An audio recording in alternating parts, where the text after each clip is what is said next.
Okay, so let me just get a few things set up here. I'm going to talk about something really fun. Yay, it looks like I'm live. I'm so happy that this connection is working because it's not always like this. So, um, I previously shared a really fun story about a dress. So if you want to go watch that and like hear some storytelling, if you're more like, bedtime storytelling, you should go watch the other video. Or, just like daytime inspiration, story time. And this one is going to be more of a teaching video because I really want to talk about why money and soul purpose really fit together and how they are intertwined and how they fit, into one another. And it's kind of like the basics to something that I teach in my Millionaire Goddess program. But this is going to be just like a little nugget around this.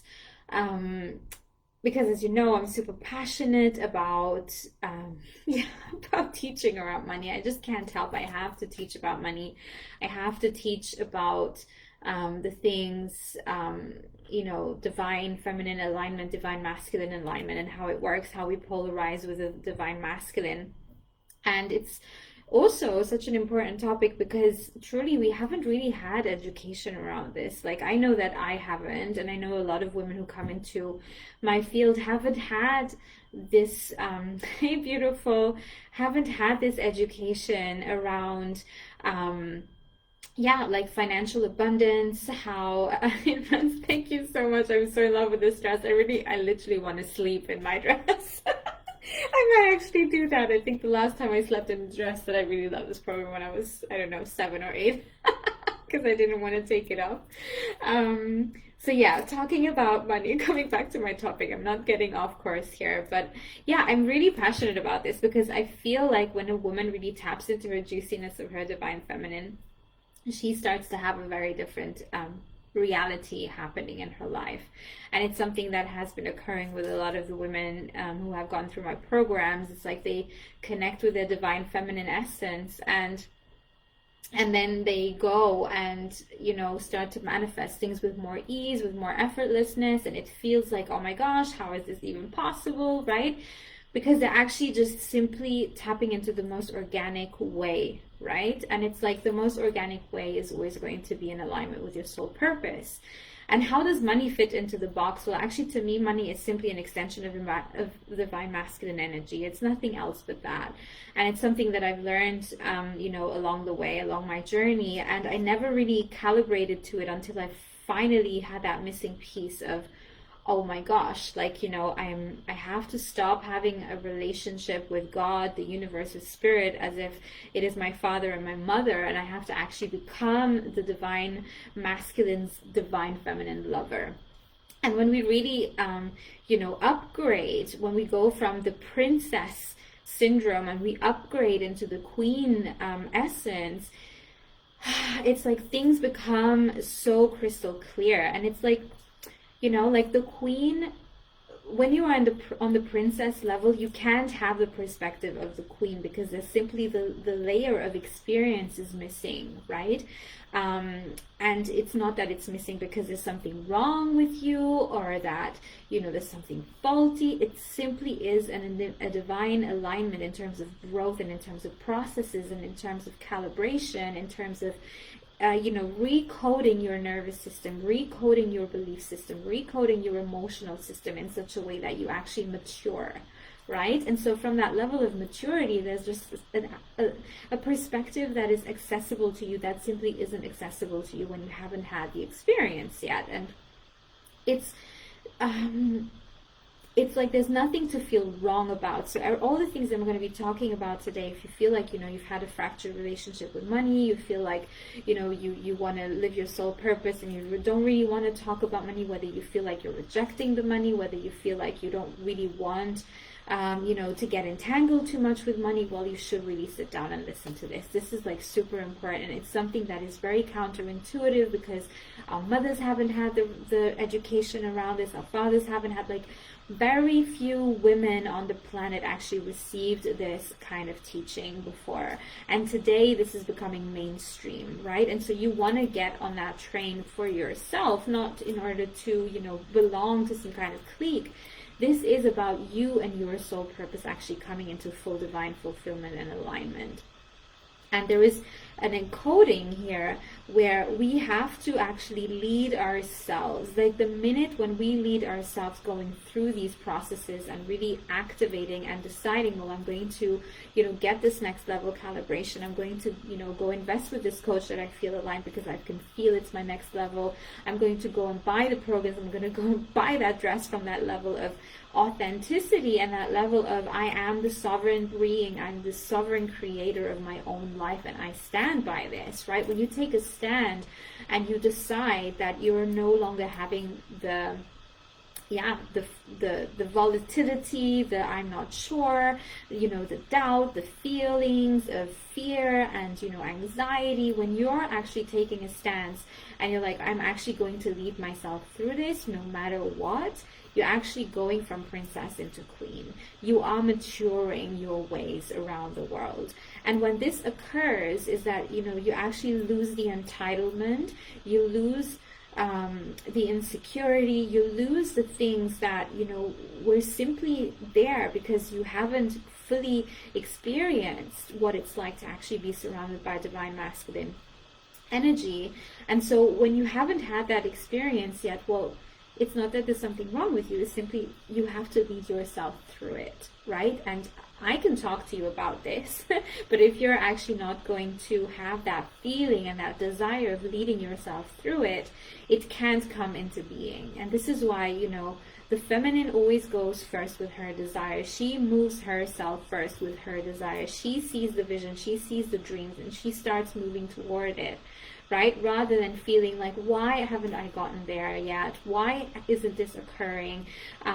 This hasn't ever worked for anyone else before, and money is bad, and all the beliefs and all the stories and all the things coming up and all the, vibes of like guilt and shame and, bad consciousness and feeling like, you're earning money but you don't actually deserve it. Feeling like you're having the clients but they feel heavy on you. They feel like you're having to do all the work for them. Well, that simply means that you're being surrounded by wounded masculine energy and you're not tapping into your empowered feminine essence. Because when you're in your empowerment, like in your empowered essence of like fully calibrating with this emotional maturity of the queen, and setting standards, setting the boundaries, you're not going to get entangled in the same stories in that same way anymore. And I really want to share something with you that actually has nothing to do with money, but it's actually got to do with masculine energy and how I actually had to lead myself through, a little story just a few days ago where a man was, reaching out to me and we had this beautiful connection. It was just so lovely, just everything just felt in alignment, everything felt good. And I really had to make that conscious decision of I'm not going to invest more than what I'm receiving. All I get to do is I just get to respond to this masculine energy. I respond to this masculine energy and I'm feeling into how does it actually feel to be in my body? How does it feel to be surrounded with this man's energy? And I'm simply responding. I'm just talking into my feelings. I'm talking and informing this man about how he makes me feel, right? And there was one piece where, I started to see, this could be a red flag. I'm not sure how to recognize this, but I'm just going to, I'm just going to let it be. I'm going to let it flow the way it wants to flow. And we were talking about commitment and, how he doesn't really want to, he wants to have a long-term connection, but he doesn't want to commit to one person. And for me, it's very clear that that's simply not the path that I'm wanting to go. The path where I'm wanting to go is to really, have a partnership and build, connection with a partner with this open, this open-heartedness, but also I really want to surrender into my feminine essence. And it's not that I want this out of entitlement. I simply know that where I'm going is I'm building sustainability. I'm building exuberant love. I'm building trust. I'm building courage. I'm building fierceness. I'm building radiance. I'm building these things, that are connected with this divine, divine feminine activation. And, if I have a partner who doesn't have that same vision, then it's like if I'm allowing this partner to come into my world, it's like I'm actually putting my whole empire at risk. And I feel like sometimes we have these entanglements with masculine energy where we feel like, oh, but maybe, he kind of does fit like 80% of the picture, but not the other one. And honestly, this isn't even about what I'm making this mean in my mind. This is about how it feels in my body. And something was coming up where I started to feel, oh, this is feeling good, but actually there's something where I'm like feeling off here. I'm not sure where this is leading. There's like confusion. I'm feeling, a little iffy.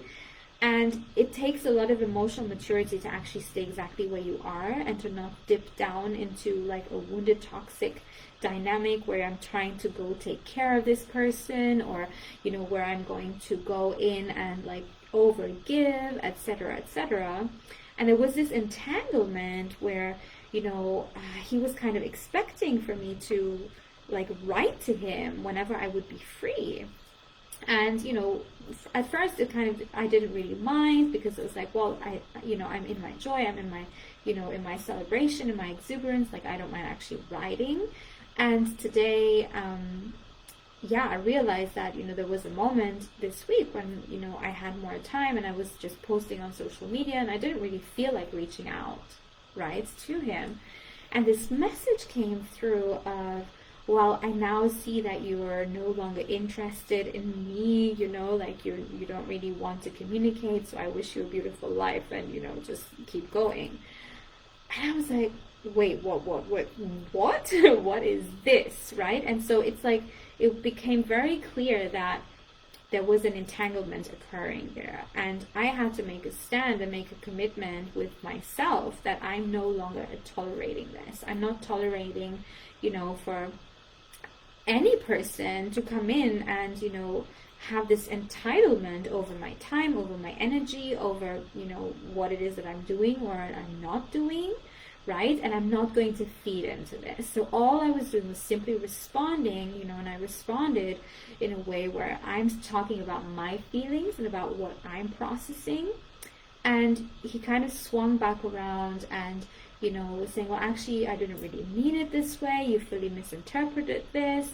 I was like, no, this is gaslighting. Like now he's also trying to gaslight what I'm actually feeling, right? Because my feeling was a feeling of feeling unsafe, feeling like I was, I was expected to do something that, would make him feel better. And it was such a, it was very hurtful to receive this, at first, because there was this level of like anxiousness that, I had previously experienced before, where I would feel like, oh my gosh, I did something wrong, like maybe I should apologize, maybe I should go in and like try to fix this. And it's like, no, this is not about me fixing this. Like, the queen sits on her throne and she's fully tapping into her juiciness. And it's like, if there's something that is out of alignment with her, she's willing to be alone. She's willing to be where she is, and she's not going to be willing to crush, her full picture alignment for a small little nugget, a small little piece of the puzzle. And that takes so much, dedication and commitment. And it's so funny because today I was having some calls with some clients, and there was, one of my clients who actually realized that there was a client in her field who didn't fully match the picture, of the clients that she wanted to work with. There was a few red flags. There was some woundedness going on. And she recognized it, right? And she stopped the flow right away, like she, did all the things that she needed to do in order to make sure that this woman wouldn't purchase her program and wouldn't go ahead with the purchase, because she just simply wasn't a client who was aligned. And that is really the level of stepping into your sovereignty, stepping into your queendom. Because when you really understand what is entangled here, if you are feeding your consciousness, your energy, your time, your investments, your things, right? When you're giving and you're like, you know, sort of reaching down to lift a person up to your level, you're actually losing your alignment. And it's not about losing your power, it's you're losing your alignment. And then the divine masculine, you know, who's actually wanting to come in without the expectation, without the things being, you know, uneasy, without, like, he doesn't need this. There is no transaction. The only transaction there is he is providing and you get to receive. And there's a level of receiving where you have to know and understand how to monitor the things that you're receiving. How are they making you feel? What is the vibe behind it? And what is your level of maturity here? Right? And then another client was having, you know, a similar, you know, question about receiving, where she was going through, there was this man, this stranger who just, you know, wanted to purchase her groceries for her. And, you know, she rejected the groceries. And we realized in the end that the reason why she rejected this, you know, it was like the initial stage was about, well, actually, no, I can pay for this for myself. Like, I can handle this. Like, I'm not, you know, I don't want another man to pay for me. And this is where I'm saying, like, we actually received, you know, a fractured coding between the feminine and the masculine. Very often from our mothers, at least, you know, from my mother, it was like that. Like, we wanted to be independent, like, we don't need men, we can cover up for ourselves. And, you know, my dad, by the way, was still around, but this was still active, you know, in their couple. And I can understand how this is actually, you know, it's been crushing my dad, that he hasn't been, you know, he hasn't been celebrated for being the provider, you know, like for truly, you know, he, like, from what I'm seeing now, and you spinning back around, you know, with this queen activation, I can see that my father really wants to provide. Like, it is his joy to provide. And he simply is giving out of his benevolent heart. There is no transaction behind this. And truly, this empowered masculine energy is actually present in every man. And it's present in most men.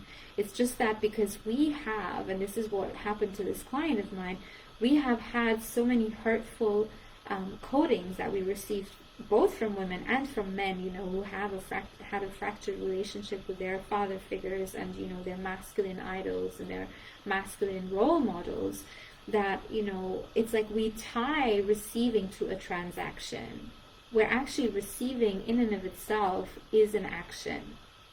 There is nothing else that is required, right? You're receiving, you're celebrating the receiving, and you're literally showering that love over your king. That's truly what it is.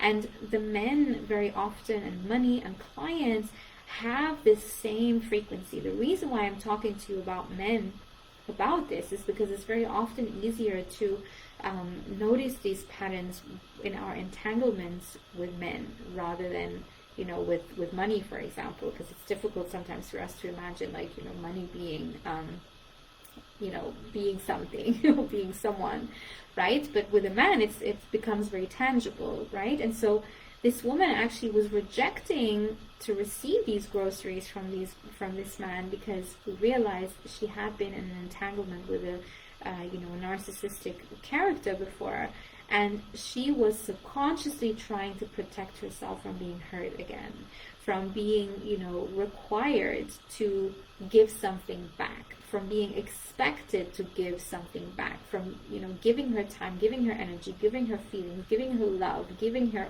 everything, right? And so there's, you know, this is really, it's a two-way street, and I understand this can be triggering. I understand this can be, like, really mind-boggling, because it's like our nervous system doesn't yet know sometimes how to fully receive from the masculine. Like we talk about this on a, superficial level, like receiving, yeah, I'm ready to receive, like, bring it in, but it's like it still is coming from that little piece of like princess syndrome of I want my father to take care of me kind of thing, right? It's like this vibe of I can't actually provide this for myself, and I don't know how to provide this for myself, so I'm just going to hope that, I'm just going to be a good girl and hope that it's going to be provided for me.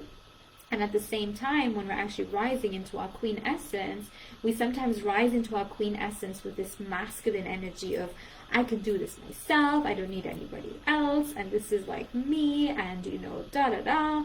And actually, this is really crushing the masculine, because it's like we're robbing, it's like we're stealing the masculine's greatest gift, right? The masculine's greatest gift is to provide. So our greatest gift as the queen is actually to work on the art of receiving, work on the art of opening our hearts to receive the love that is truly there for us, right? And to really open up our energy field for money to not only come in, but to stay in such a way that we do not feel guilty, we do not feel shame, we do not feel like we have to have a bad consciousness, we don't feel the fear that we have to somehow retribute this or have to give this back, but that we can fully receive and celebrate what we receive. And this is like a very honest conversation to have with yourself. You can have this conversation with a friend. You can go through this and really tune into what are the levels of receivership that I'm actually holding back, because I'm somewhat subliminally feeling like the masculine is either going to take something that he feels entitled to that I never allowed, right? Where you're trying to protect yourself from an old wound, from an old feeling, an old pain story, an old broken heart story, and you're now projecting this onto the masculine, right? Whether it's a man, whether it's a client, whether it's money, whether it's the universe, God, right? Whether it's a friend who's coming in with a masculine energy, right? And it's like, what are the blockages on our nervous system level? What are the blockages in our nervous system with our emotions and with the stories that we've made up, that receiving means that we're actually losing our power, right? Where receiving means that we're going to have to provide a transaction, with our bodies, with our energy, with our time, that is not really what we wanted to give in the first place, right? And so it takes a lot of time to unravel this, because the feminine works in her own divine timeline, and we cannot force this. We cannot jump over the hurdle, right? We have to move through the storm. We have to move through the difficult emotions. We have to move through all the layers where we haven't forgiven. We haven't fully tapped into, the regret that we're feeling. We haven't fully tapped into the hurt and the pain, because we cannot move to that level of experience of the queen without having, seen the full spectrum, right? Like when we're in the princess, we're just in the princess syndrome activation, we're trying to avoid the pain. We're trying to, lose ourselves from our responsibility, from our sovereignty, from, because it's frightening. It's frightening to have to take a stand for yourself. It's frightening to have to take a stand for something that you don't know yet how it's going to even feel, right? And very often the feelings are not going to be positive. They're going to be negative. They're going to be sticky. It's going to feel like you want to throw up. It's going to feel like, oh my gosh, like my nervous system doesn't recognize this. You're having almost like I don't know if you've ever had a vagal nerve response. Like I know sometimes I get them in very, strong period flow, but it feels like you're wanting to throw up because it doesn't feel good, right? And it's just because your body is trying to figure out what this kind of level of balance is that it doesn't yet know how to hold itself. And the truth is you can. The truth is you can, and the truth is you get to decide. The truth is you get to commit, you get to take a stand, you get to, you know, walk and lead yourself through the storm. So I hope this was helpful, and it, like, you know, illuminated a little bit how money really fits into your soul mission. Because yeah, like swinging back around to the soul mission, it really is connected to that. It's connected to, you know, as high as you want to fly, you also have to go deep into the unknown. And out of the depths of the unknown is where the truth of your, you know, zone of genius really illuminates and comes through, right? Like, I now have women going, well, actually, I have all these programs, I have created all of this, but I may not actually need this anymore. Like, I want to create something new, because what I'm creating now is so vibrant, it's so juicy, it's spinning in that energy of, I have activated my queen and goddess essence, and my divine purpose is coming through this. And so there is no entanglement with fear of, I need to make this happen, I need to solve this, I need to fix this. It's like, no, I just want to have this, because this is what is coming through for me. And whether I have one woman sitting in that program, or 5 women, or 100, this is what my soul is wanting to birth through. And it takes a huge level of commitment and dedication and courage to be able to really vibrate on that level where you're actually going to fully receive what is coming through, rather than receiving, you know, trying to figure out in your mind something that is going to be perfect from the get-go. And obviously I could talk and ramble on even more about this, but I kind of, you know, want to close this off with just saying there is a level of activation that is really necessary, because very often we actually have been conditioned to become princesses rather than queens, right? We have been conditioned to have a relationship, like a parent-child relationship with the universe, with God, with money, with our loves even, right? And so, like, taking a full stance in sovereignty and responsibility, it also comes with a whole level of risk taking. It's risky to be standing there alone, and it's risky to be standing there with a full open heart, you know, and be so vulnerable. Like, there's a lot of vulnerability involved here. So yeah, I hope this inspired you. I hope this was you know, helpful. I hope that it gave you some ideas on, you know, where it is that you are positioned on your own energetic map. And of course, if you're wanting to take this work deeper, I have some programs, you know, on my page. You can probably scroll down and find this. It really is, like, most of the work is going to be about awareness. It's going to be about recognizing what is it that is actually, you know, like, wounded, sticky, toxic within myself, within others, so that you can shift it, right? If you're not aware of it, you can't position yourself in a new way, right? So yeah, sending you lots of love, my beautiful. Enjoy your day wherever you are, and I will speak to you soon.